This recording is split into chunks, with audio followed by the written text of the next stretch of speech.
Tiyak na maganda ang morning mo tuwing Lunes hanggang Biyernes.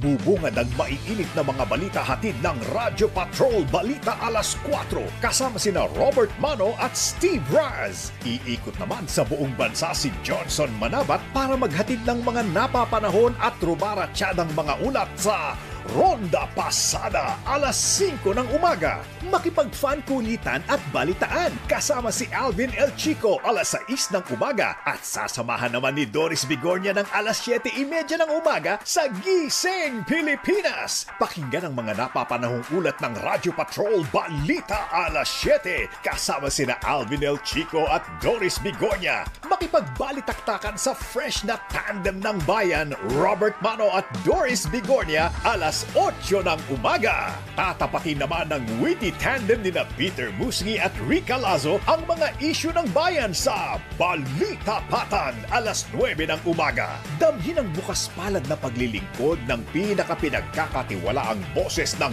bayan, Kabayang Noli de Castro sa Kabayan alas 10 ng umaga. Susundan pa ng nagseserbisyo with Niña Corpus kasama si Migs Bustos alas 11 ng umaga. Pagsapit naman ng tanghali, tutukan ng mga nagbabagang headlines mula Luzon, Visayas at Mindanao sa Headline Ngayon. Kasama si Jeff Hernaez at Rica Lazo.